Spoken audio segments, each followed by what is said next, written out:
as a constitutional lawyer, professor yourself, what we're seeing happening in Australia versus our Constitution, how different is our Constitution versus Australia?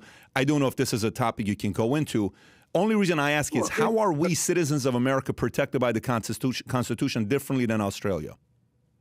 Well, Australia is in the British tradition. The British tradition is unwritten constitutions. Australia has written documentation, but we're different countries. Could you spend 20 seconds just telling me what it is in Australia that you're so concerned about, and then I'll give you my constitutional analysis about whether that could happen here. Have you been following any of the stories of what's going on in Australia? Have you seen some of the videos?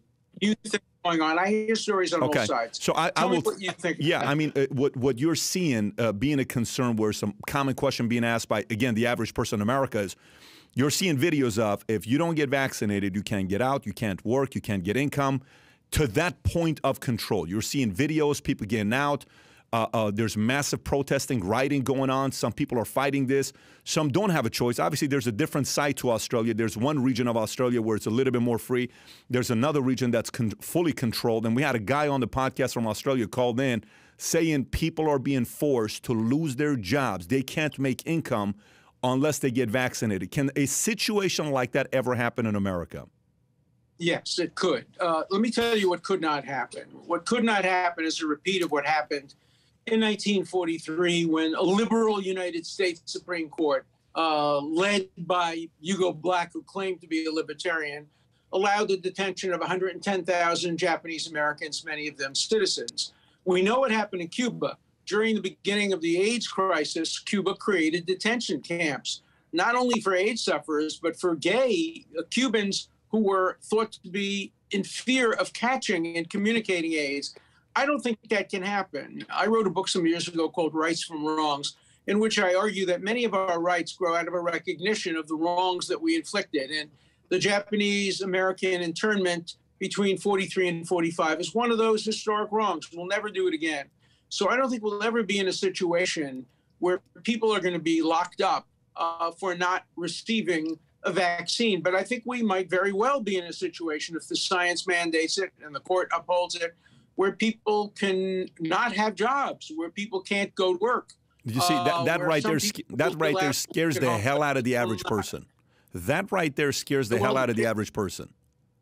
Well, it also should scare the hell out of the average person to know that you go to work and sitting next to you is somebody who is unvaccinated, unmasked, and unwilling to say whether he or she is vaccinated or not. So we're going to get scared people on both sides. And the question is whether or not a government has the right to say that people who go to work have the right to work in a safe environment and not be exposed to typhoid Marys, who might very well give them an illness. Remember, too, that although today Omicron doesn't seem to be as serious in its symptomatology as other forms of the COVID, we don't know about long COVID. We're hearing about all kinds of possibilities that people without symptoms may have problems, their heart, neurological problems.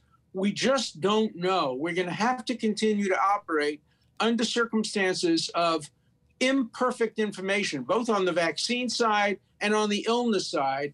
And that's the question that's posed in a democracy. Who gets to make these tragic choice decisions, which have no good outcome, only bad ones? The decisions are bad, worse, worser, worsest, and intolerable.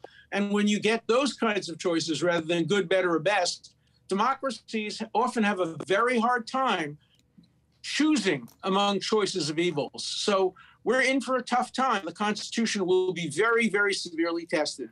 But yes, we could get to a situation in America where American citizens are told they can't come to work unless they're vaccinated. So if you enjoyed this little short segment from the podcast that we did, here's another short segment to watch. Or if you want to see the entire podcast, click over here. Take care, everybody. Bye-bye.